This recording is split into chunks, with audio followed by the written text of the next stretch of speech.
আসসালামু আলাইকুম। আমি রাকিব হান্না আনান। আজকে আমরা আলোচনা করব পোস্টপার্টাম হেমারেজ। এসএনসিতে এই টপিকের উপরে প্রিভিয়াস যে রিটেন কোশ্চেনগুলো আসছে আমরা সেগুলো নিয়ে আলোচনা করব। প্রথম যে প্রশ্নটি সেটি হচ্ছে ডেফিনেশন।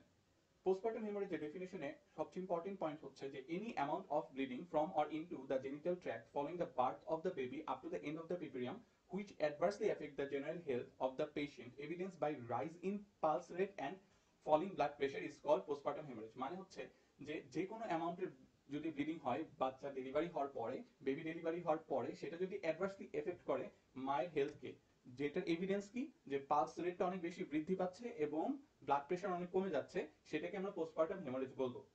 কিন্তু পোস্টপার্টাম হেমারেজের আরেকটা ক্লাসিফিকেশন আছে, সেটা হচ্ছে যখন অ্যামাউন্ট দিয়ে অনেক সময় বলা হয় যে মাইনর ব্লিডিং 1 লিটারের কম, মেজর ব্লিডিং 1 লিটারের বেশি, অথবা সিভিয়ার ব্লিডিং 2 লিটারের বেশি।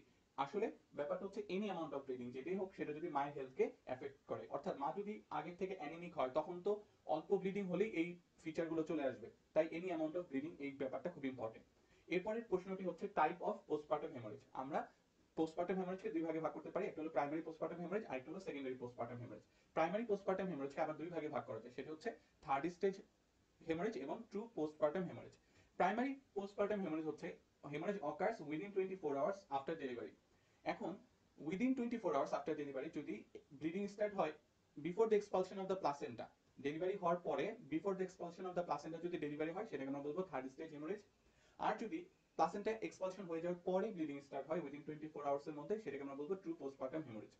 আর সেকেন্ড পোস্টপার্টাম হেমারেজ কখন বলবো? যখন 24 আওয়ার্স এর পরে হবে উইদিন পিপিএম, অর্থাৎ 12 উইকস এর মধ্যে যদি ব্লিডিং হয়। এর মধ্যে যে কোনো সময় ব্লিডিং হলে সেটাকে আমরা সেকেন্ডারি পোস্টপার্টাম হেমারেজ বলবো। Causes of postpartum haemorrhage. Causes of postpartum হেমারেজের মধ্যে রয়েছে আমাদের চারটা কজ। প্রথমটা হচ্ছে অ্যাটনিক ইউটেরাস। প্রাইমারি পোস্টপার্টাম হেমারেজের চারটা কজ।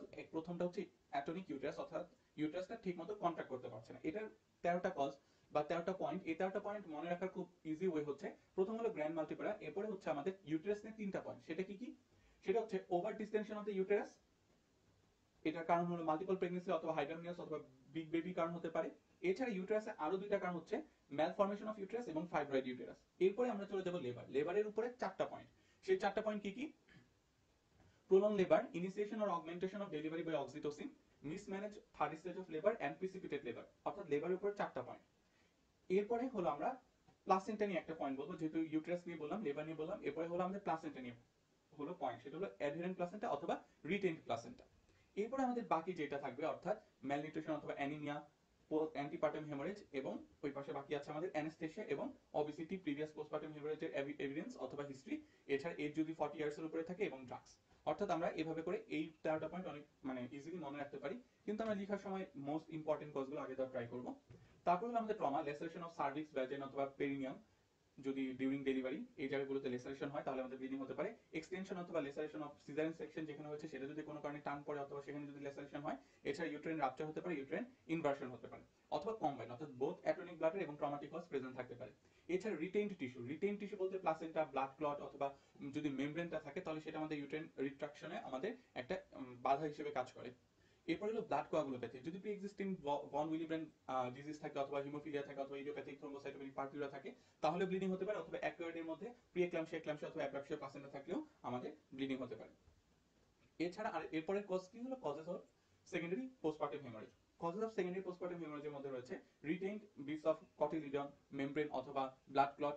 এছাড়া যদি কোনো কারণে ইনফেকশন হয়ে যায় তাহলে, এছাড়া এন্ডোমেট্রাইটিস অথবা sub involution of placenta site যদি থাকে, অর্থাৎ কোনো কারণে আমাদের প্লাসেন্টাটা আগে নর্মাল অবস্থায় ফিরতে পারছে না, তখন কিন্তু আমাদের সেকেন্ডারি হেমারেজ হতে পারে, অথবা haemorrhage from the caesarean section হতে পারে।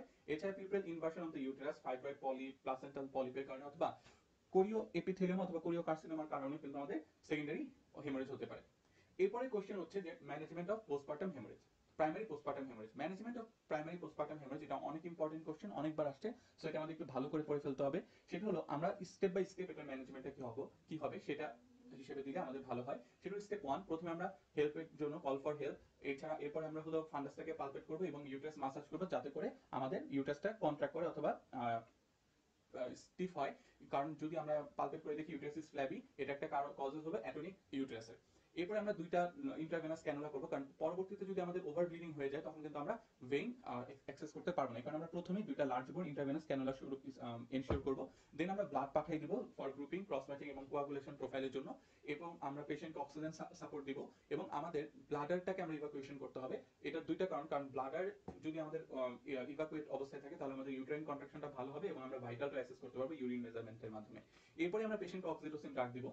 অক্সিটোসিন ড্রাগ কখনোই আমাদের একই সাথে বোলাস হিসেবে দেওয়া যাবে না আইভিতে, তাহলে আমাদের হাইপারটেনশন ডেভেলপ করতে পারে। আমরা নর্মালি ডেক্সট্রোস্যালাইন অথবা হার্টম্যান সলিউশনের সাথে 20 থেকে 40 ইউনিট অফ অক্সিটোসিন আমরা দিব 4 আওয়ার্সলি, হলো পার মিনিটে 40 থেকে 60 ড্রপ করে। দেন আমরা মিথাইল আর্গোমেটিন মানে আর্গোমেট্রিন ড্রাগস দিব 0.5 মিলিগ্রাম হলো, কিন্তু কখনোই একই দিনে 5 এমপিএল এর বেশি দেওয়া যাবে না। মিজোপ্রোস্টল যেটা একটা প্রোস্টাগ্ল্যান্ডিন E1 অ্যানালগ, সেটা আমরা 600 থেকে 1000 মাইক্রোগ্রাম ওরালিও দিতে পারি, সাবলিঙ্গুয়ালও দিতে পারি, পার রেক্টালও দিতে পারি, পার ভ্যাজিনালও দিতে পারি, মানে ব্লাডের মাধ্যমে ছড়ায় যাবে। এছাড়া ট্রেনাক্সিমিক অ্যাসিড, সেটা আমাদের ইউজ হয় অ্যাব্রাকশিয়া প্লাসেন্টার ক্ষেত্রে, মেইনলি ট্রমাটিক কজগুলোতে। এরপরে আমাদের ফ্লুইড রিপ্লেসমেন্ট করতে হবে। আমরা ক্রিস্টালাইট সলিউশনের কথা বলছি অলরেডি, সেটা হার্টম্যান সলিউশন হতে পারে অথবা ডেক্সট্রো সলিউশন হতে পারে, স্যালাইন হতে পারে। এছাড়া 3-4 ইউনিট অফ ফ্রেশ ব্লাড আমাদেরকে অ্যারেঞ্জ করে ফেলতে হবে এর মধ্যেই। কখনই আমরা স্টোরড ব্লাড দিব না, কারণ স্টোরড ব্লাডে আমাদের কোয়াগুলেশন ফ্যাক্টরগুলো কম থাকে। এখানে আমাদের কোয়াগুলেশন ফ্যাক্টরগুলোই মেইনলি ইম্পর্টেন্ট ব্লাড ক্লটিং এর জন্য। এরপরেও যদি আমাদের ব্লিডিং পারসিস্ট করে তাহলে আমরা ধরে নিব যে অলরেডি পেশেন্টের আমাদের ডিসেমিনেটিং ইন্ট্রাভাস্কুলার কোয়াগুলোপ্যাথি ডেভেলপ করে গেছে, তাই আমরা এখানে ক্রায়োপ্রেসিপিটেট অথবা ফ্রেশ ফ্রোজেন প্লাজমা ইনসার্ট করব। স্টেপ 2 তে আমরা যদি ফার্দার স্টিল ব্লিডিং প্রেজেন্ট থাকে তাহলে আমরা আলট্রাসোনোগ্রাম করব অফ পেলভিসের, এবং এখানে আমরা দেখব আন্ডার জেনারেল অ্যানেস্থেসিয়াতে আমরা এক্সপ্লোর করব ইউট্রাসের মধ্যে কোনো আমাদের প্লাসেন্টা যদি থেকে যায় তাহলে আমরা ম্যানুয়াল রিমুভ করব, অথবা মেমব্রেনকে অথবা ক্লটেড ব্লাডকে আমরা ম্যানুয়াল রিমুভ করার ট্রাই করব। এছাড়া আমরা এক্সক্লুড করব যে কোনো ট্রমাটিক কজ আছে কিনা, ইন দ্য ভ্যাজিন অথবা পেরিয়ামের রাপচার আছে কিনা বা টিয়ার আছে কিনা এবং ল্যাসারেশন আছে কিনা। স্টেপ 3 তে আমাদের যদি ব্লিডিং পারসিস্ট করে তখন আমরা মেকানিক্যাল মেথডসে চলে যাব, বাইম্যানুয়াল ইউট্রাইন কম্প্রেশন অথবা compression of the aorta, uterine tamponade use করব, অথবা আমরা ইন্ট্রাইউট্রাইন প্যাকিং ইউজ করতে পারি। এবং তারপরেও যদি ব্লিডিং আমাদের অফ না হয়, অর্থাৎ অল মেকানিক্যাল এবং মেডিকেল মেজার যদি ফেল করে, তাহলে আমাদের সার্জিক্যাল ইন্টারভেনশন ইউজ করতে হবে। সেটা হচ্ছে bilateral internal iliac artery ligation করতে হবে, কারণ এটারই পরবর্তীতে ব্রাঞ্চ আমাদের ইউটেরাসে সাপ্লাই দিচ্ছে।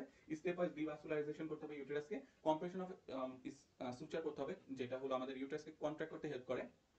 যে একটা সুচারের নাম আছে সেটা হচ্ছে বি লিঞ্চ সুচার, আর এটা হলো সাবটোটাল অর টোটাল হিস্টেক্টমি।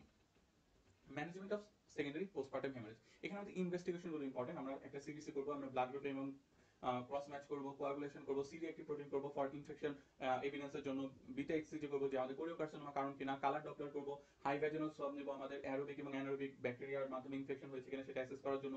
দেন আমরা কালচার এবং সেনসিটিভিটি করব, ইউরিনের কালচার এবং সেনসিটিভিটি করব, এবং আলট্রাসোনোগ্রাম করব একটা পেলভিসের, এবং পরবর্তীতে আমরা রিসাসিটেশন করব বাই ফ্লুইড ইউটেরোটনিক এজেন্ট হিসেবে অক্সিটোসিন এবং মিজোপ্রোস্টল দিব, অ্যান্টিবায়োটিক দিব, কম্বিনেশন অফ অ্যামোক্সিসিলিন, মেট্রোনিডাজল এবং জেন্টামাইসিন, এবং সার্জিক্যাল প্রসিডিউরের মধ্যে বেলন টেম্পোনেট এবং ল্যাপারোটমি করব, যেটা হলো আমাদের compression suture, internal iliac artery ligation এবং হিস্টেক্টমি। প্রিভেনশন অফ পিপিএইচ এর মধ্যে আমাদের টেকিং কেয়ার আমাদের অ্যান্টিনেটাল পিরিয়ড থেকে করতে হবে, স্ক্রিনিং করতে হবে হাই রিস্ক কেসগুলোতে, যাদের আমাদের পিপিএইচ হওয়ার চান্স বেশি তাদেরকে আমাদের হায়ার সেন্টারে মানে রেফার করে ফেলতে হবে।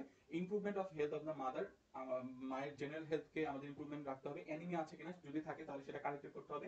অ্যান্টিনেটাল কেয়ার থেকে ওরাল আয়রন সাপ্লিমেন্ট দিতে হবে অথবা প্যারেন্টাল আয়রন সাপ্লিমেন্ট দিতে হবে। এছাড়া যদি আমরা দেখি ব্লাড ট্রান্সফিউশন করব বিফোর দ্য ডেলিভারি, যখন আমাদের হিমোগ্লোবিন মাস্ট বি রাখতে হবে at least 10 gram per decilitre. Active management of third stage of labour আমাদের করতে হবে। অক্সিটোসিন ইনফিউশন করতে হবে, কন্টিনিউ রাখতে হবে after 1 hour of after delivery, মানে ডেলিভারি হয়ে যাওয়ার পরেও অক্সিটোসিন আমাদের ইনফিউশন কন্টিনিউ রাখতে হবে। এক্সামিনেশন করতে হবে যে প্লাসেন্টা ঠিকমতো এক্সপেল আউট হয়েছে কিনা, কোনো মেমব্রেন রয়ে গেছে কিনা, সার্ভিক্স এবং ভ্যাজিনাতে কোনো ট্রমার আছে কিনা বা টিয়ার আছে কিনা, এবং অবজারভেশন করতে হবে পেশেন্টকে ফর 2 আওয়ার্স আফটার ডেলিভারি। তো তাহলে আমরা দেখি, আমরা ডেফিনেশন অফ পিপিএইচ করে ফেলছি, টাইপ করে ফেলছি, কজগুলো করে ফেলছি, অ্যাটনিক পোস্টপার্টাম অথবা প্রাইমারি পোস্টপার্টামের ম্যানেজমেন্ট করে ফেলছি। এখানেও আমাদের প্রাইমারি পোস্টপার্টাম হেমোরেজের ম্যানেজমেন্ট জানতে চেয়েছে, এটা আমাদের প্রাইমারি পোস্টপার্টাম হেমোরেজের ম্যানেজমেন্ট কজ এবং ডেফিনেশন জানতে চেয়েছে। এটা হলো সেকেন্ডারি পোস্টপার্টাম হেমোরেজের ডেফিনেশন ম্যানেজমেন্ট, এটা আমরা করে ফেলছি, এবং লাস্ট আমরা প্রিভেন্ট কিভাবে করবো সেটা করেছি। সো থ্যাংক ইউ, এবং আমাদের চ্যানেলটাকে সবাই ফলো করবেন এবং সাবস্ক্রাইব করবেন।